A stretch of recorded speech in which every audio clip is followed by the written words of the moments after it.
Welcome back to the B2B Playbook. This episode is a little different. I recently did a LinkedIn Live with Adam Holmgren, who's the co-founder of Fibbler and the head of demand generation at Rillion. Adam and I wanted to address some of the commentary out there in our industry that demand generation is no different to lead generation and really should cease to exist. We, of course, wanted to get together to address that and show that demand gen marketers share a lot of the same beliefs as good holistic marketers. And at its core, it's just good, sustainable B2B marketing practice. We discuss how demand gen marketers actually perform an essential function as that glue between brand and sales. Adam and I, in this episode, we pull up some of the comments from the critics and address them one by one. It's a bit of fun. It's been a great exercise to really work through some of these challenges and to really put our best foot forward and show what we think the best of the best in terms of demand generation really should look like.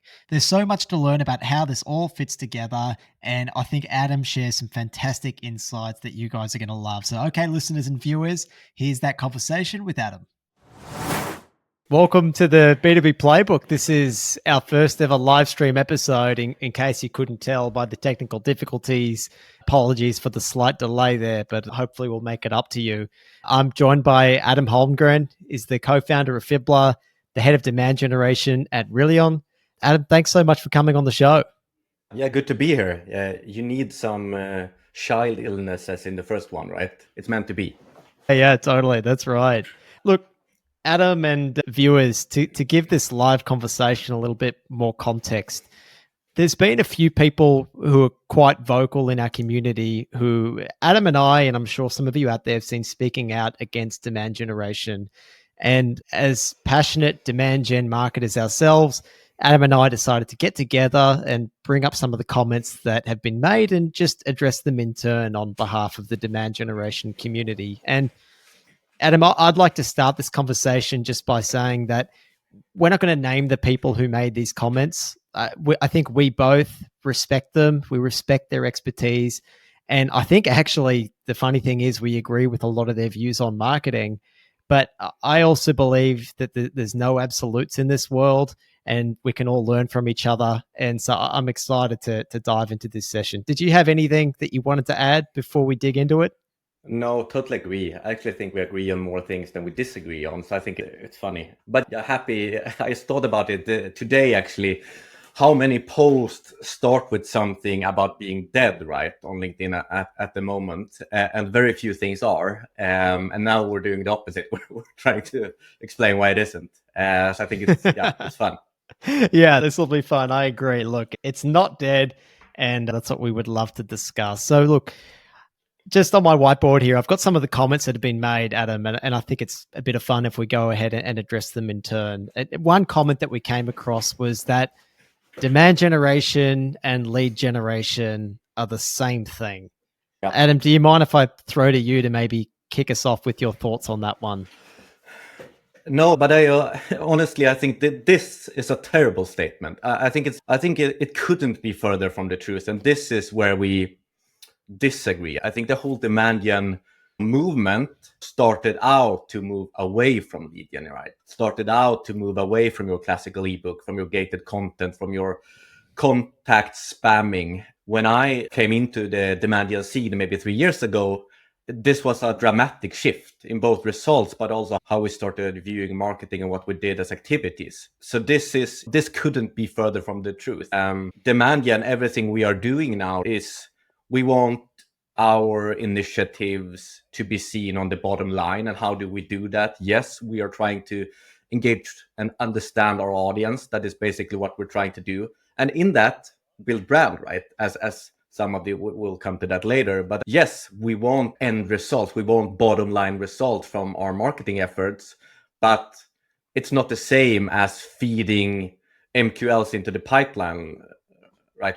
We don't care about that. So I think a better statement would be bad demand gen marketers and lead gen. That's the same. That's the whole thing I don't agree with here. And you've said that very well in the past as well. You can't take the worst and compare it, because most of the demand gen marketers I met, they are not doing lead gen. Yeah, I agree with you. Look, there has been quite a transition over the last 3 years. And look, Does that represent every single demand generation marketer out there or every person who has that title? No, but there is a degree of variation there is in any marketing role.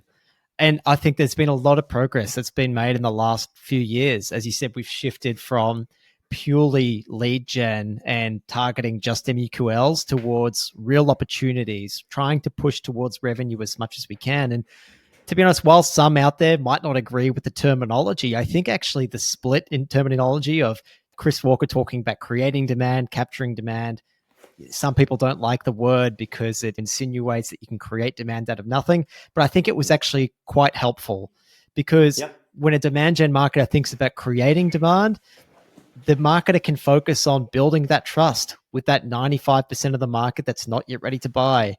There's a real focus on education, connecting the problems that their ICP to have to their brand to help them with their jobs to be done even before someone buys their product or their service. And I think along with that came this ungating of content and this measurement system that effectively looks at some brand metrics anyway to look to see, are we attracting more of our ICP to our brand? And then that frees us up on the demand capture side to reveal those prospects who are more in market to buy. And maybe that's a little more equated to good lead generation because you're putting in a little bit of friction to reveal a person to then speak to the sales side. But you can only do that well because of the work you're doing on the branding side. So I think you're spot on. And I agree with you. Like the create demand side is probably the term that could be improved, right? For sure. I think we agree on that. But it's not the same thing as demand gen and lead gen is the same. That's not the same thing. And I feel like that is what it's trying to be portrayed as. And to personally, I always interpreted create demand as creating affinity for your brand. I didn't necessarily see it the way everyone else did, that, oh, you can create this infinite demand for this category, which of course you can't, but we're creating demand for our brand. So when those people come into market, they think of our brand first. Yeah. Okay, maybe we'll move on to the second one, Adam, which is demand generation marketers know nothing about brand building. Yeah. What are your thoughts there? No, and it's all going to come back to marketing theory here, right? And arguments made that we're not following that as we should be. And that might be the case, but I still think we're great at building brand. Like the entire basis of demand gen is about understanding your audience and building trust with them, right? Within the problem area you are solving with your product, and hopefully they want solved. So I think that, and I've said this at some point, like 95% at least of what I do both in my own company Fibbler, but for the companies I work with, is brand related, right? As most things are. And yes, at the bottom line, I want to be able to see that we can tie our marketing efforts in some regard, not everything, but in total regards to pipeline and to revenue. Because if you work for a company and you can't explain how marketing contributes to pipeline or revenue, you won't be working for that company for very, very long. Yeah, we've got to make efforts to do it. But I think you're right. I think that the good demand gen marketers out there, they understand this 95-5 rule that brand marketers talk about. And we spend a lot of our time and energy thinking about those future buyers, about that 95%. And we're always trying to connect potential problems that our target audience might have with our brand. Like for those who are listening who might not be as familiar with this, an easy B2C example, say I spill some chocolate, some red wine on my shirt. All of a sudden I have a problem. I've got a stain and I need something to remove my stain. Vanish Stain Remover, the brand, like they would want me to think of them straight away. In the same way, Adam, if a marketer is being given a hard time proving the ROI of LinkedIn ads, you want them to think of Fibbler, right?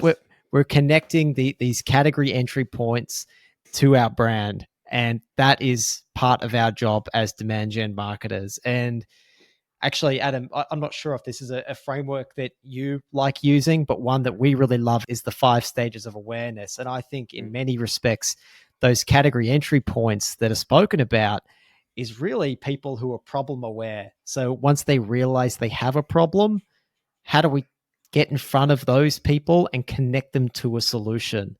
Yeah. And we're going to look for as many problems as they have and connect them to our brand as we can. And that, I Yeah. feel like, is what we are trying to do when we say, and it might not be the best phrase, but when we're trying to create demand. Yeah, exactly. I totally agree. And this is also what we're trying to do when we're building a new company, right? Or we're trying to, the problem we are solving, we're trying to find if that is a fit in the market, right? That's the entirety, that's everything we're doing in the beginning. And that's everything I've been doing with Fibbler for the past 6 months, right? It's trying to figure out, does this make sense? Does people have this problem even? And if they do, great, we will be a good fit. But if most of the people don't have the problem yet because they don't understand it, yeah, spot on. Yeah, look, I think it's a really handy framework to think about it. And I think it is one that a lot of good demand generation marketers are following. In terms of the principles of building memory structures to make sure that people recall our brand when that problem arises, I do see a lot of good demand gen marketers trying to do that by building really helpful, interesting content that's related to those category entry points that people think of you when that problem Yeah. comes about. Look, could we be better at deeper understanding the science behind creating memory structures? Sure. I think there's room for improvement in everything. I would love to learn even more about that. Absolutely. But to say we're all hopeless at it, I can't agree with that at all. No, and I agree. I think in some regards, yes, we might try to simplify brand sometimes in demand gen due to the simple fact that it's very tricky at some companies to even do it right. So that's what I try to do quite often at a company. I want to be a spokesperson for building brand, but I also wanted to find a pretty simple proxy for how we measure it, for how we measure trends and for how we measure success. We can make a bunch of lift analyses, of course, over time to really try and nail down exactly how we built our brand, or we can find a simple proxy like branded search to be able to continuously follow it over time when we do stuff and see if it increases or not.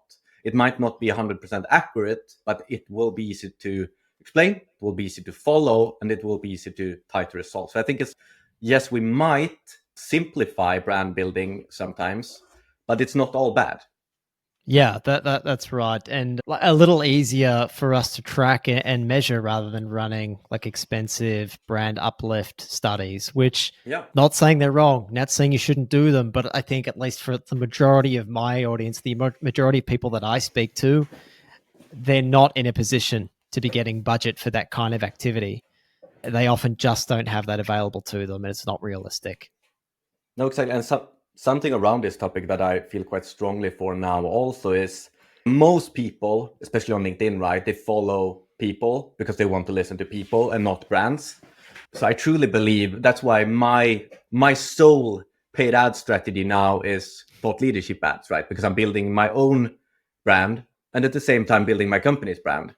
But I would honestly, if they have a problem with LinkedIn ads, I would almost more want them to think of me than Fibbler as an example, because it's the same thing and it's more trustworthy. So I think we're also coming to an age now where we're trying to build ourselves as founders and CEOs and all of that at the same. It's the same as building the brand of the company almost, which is quite cool to see. There are a bunch of good examples of this, right? We have the Adam Robinson of our B2B, right? That's their main play and it's working tremendously. There are many others as well. Yeah, it's an interesting point. There are a lot more leaders like behind these brands. Perhaps it's like an easier place for these companies to start because you have a personality behind it. You can explicitly state your belief system rather than trying to communicate it over a longer period of time through images and colors and values and all that kind of stuff, which absolutely, I imagine that would be the goal for most organizations. For us, Yeah. that of course would be the end goal for us at the B2B playbook, is to not think of myself and Kevin, but just think of it as a trustworthy place for B2B marketers to go and upskill. Yeah. And I'm sure for you one day, you would love people to think of Fibbler in its own right and not necessarily tied to you. 100%. And that's the end goal, right? But it will take some time to get there. Yeah, that's right. We got to start somewhere. The next comment was that brand awareness attempts by demand gen marketers are really just product heavy lead nurturing cadences with CTAs and points based lead scoring. Adam, what's been your experience there?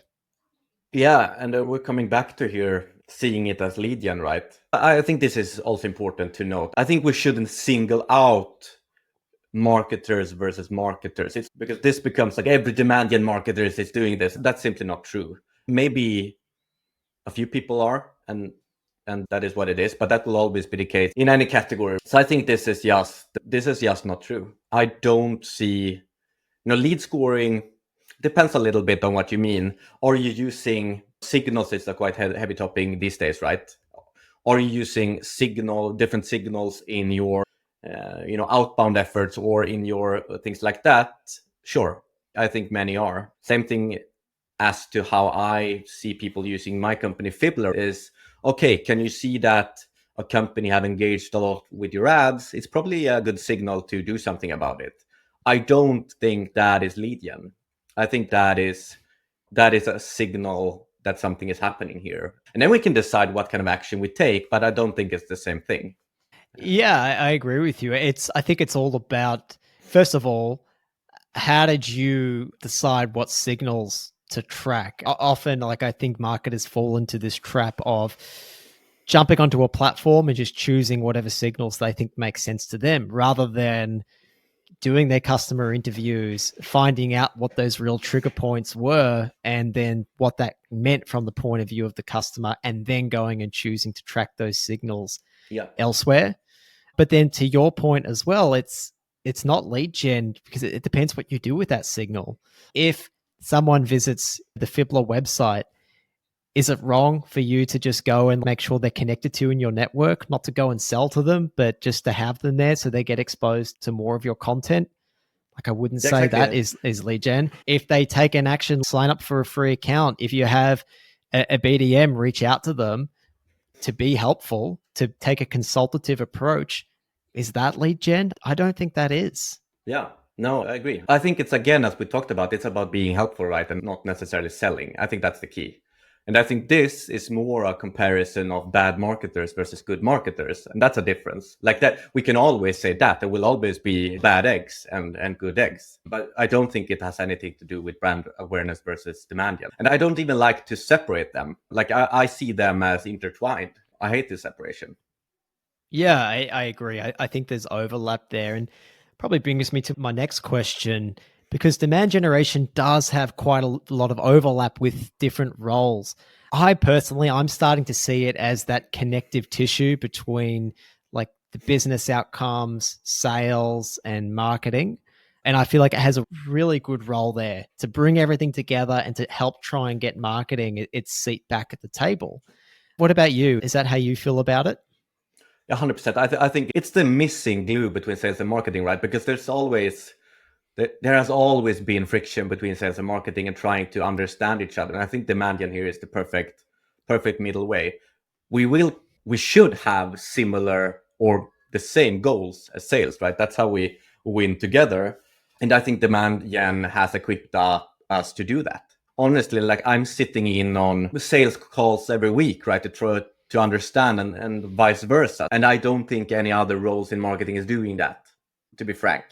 Yeah, absolutely. I think it really is starting to act as that connective tissue. And that's a good example. As to whether or not every demand gen marketer is doing that, I don't know, but that's the aspiration. And I think if we've learned anything over the last couple of years is that we're a pretty adaptable bunch of people and we're all very open to learning. And I think you just look at the change that's happened over the last 2 to 3 years.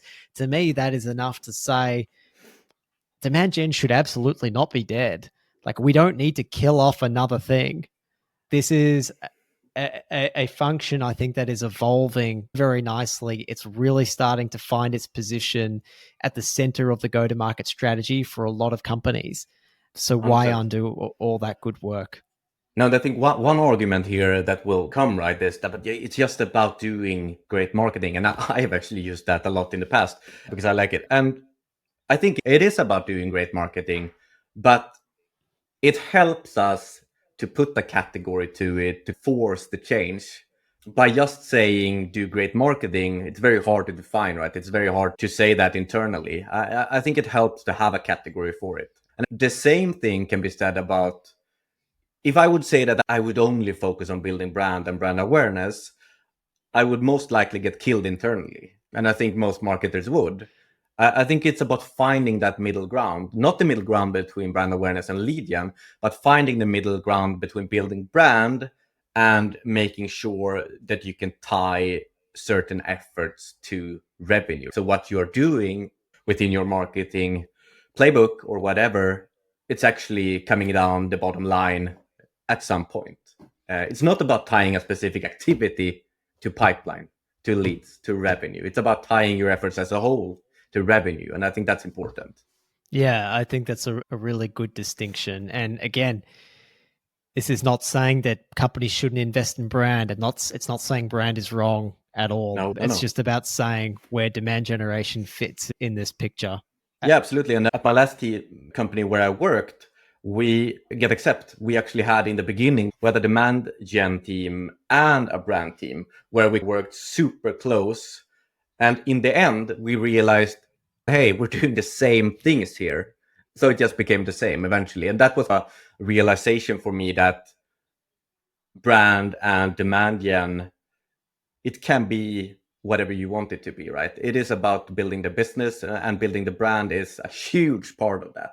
Probably the demand gen market is a little more flexible in that role as well. If you come Yeah. into demand gen in a company that's a little bit earlier on, there might be more that focus on capture demand, see what's in there right now, and do as much as we can to help that. And then as the organization grows, you start to reinvest and help them shift Yeah. to targeting that 95% of the market, to more of that brand role. And so I Yeah. think we can be quite flexible by having the understanding of both sides. Yeah. If you, let's say you come into a company within a category, there's a huge demand that already exists, right? People are searching for that solution and so on. It would be foolish not to try and capture it. It's at the end of the day, the business needs to make money. You're still going to, continue to build brand because that's what's going to make you win in the long term. But if there are existing demand within your category, of course you will try to capture it in various ways. Yeah. Yeah, absolutely. Last point here, and we might have already touched on it, but are we wasting our lives generating leads and just arguing about influenced revenue? Is that the destiny for B2B marketers or demand gen marketers? Yeah, and often it becomes that. It depends on the organization you work for. And yes, we are definitely wasting lives with that. And the key here for me, at least, has been to have a joint target with sales.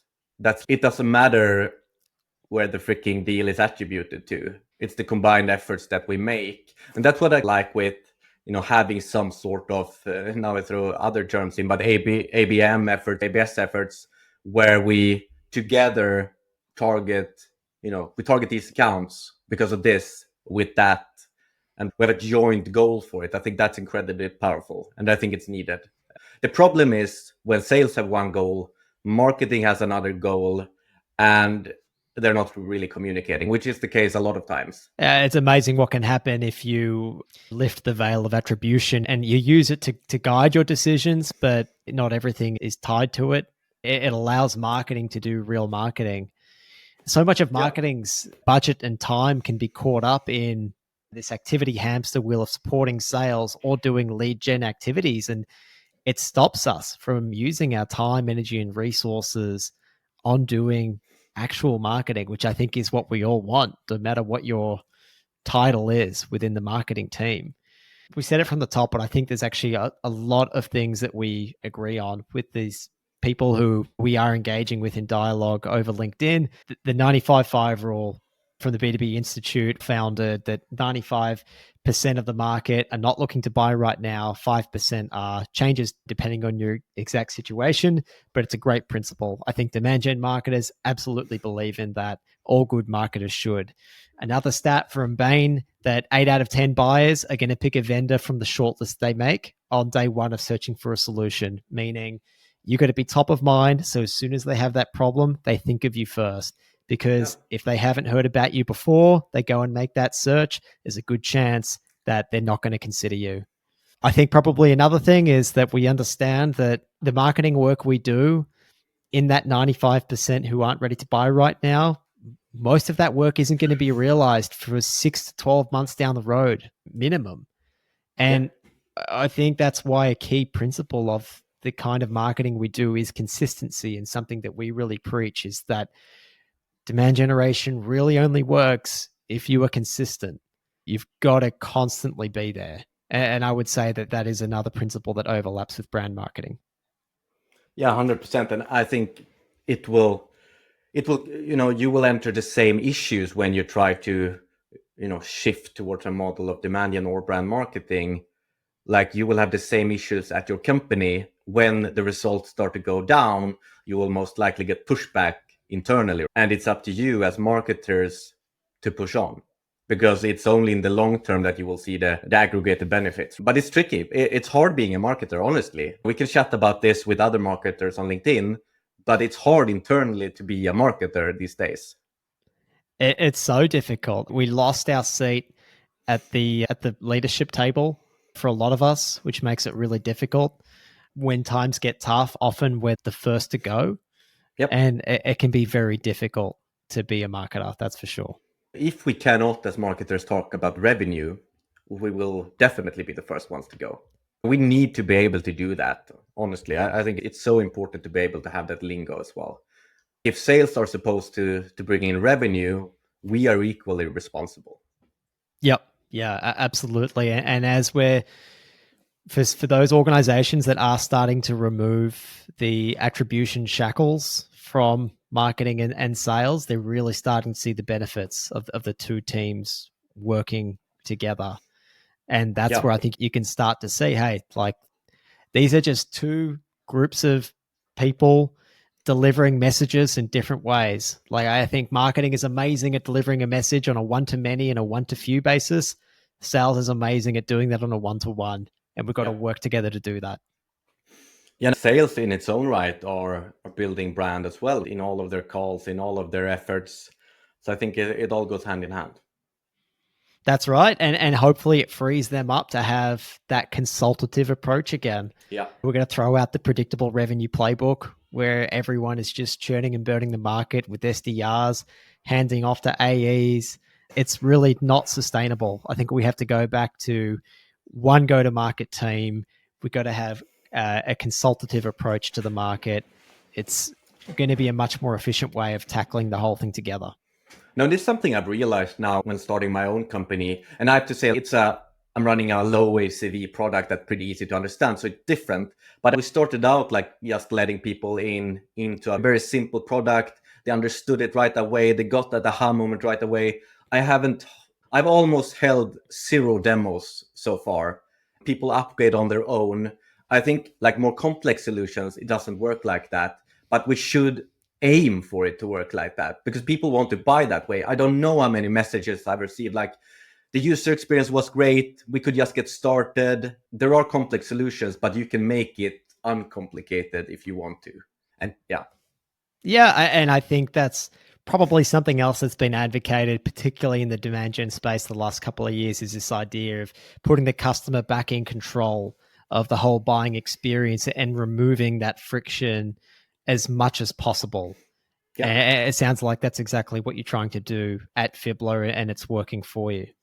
yeah, exactly. And yes, it might be trickier when you have a lot of products and a lot of complex products. Like for us, it's really easy to show the value right away. But I think every product should be able to show some value right away. Like it's up to you to niche it down so the buyer understands. And then you can have a chat about what other things they might need, what integrations they might need.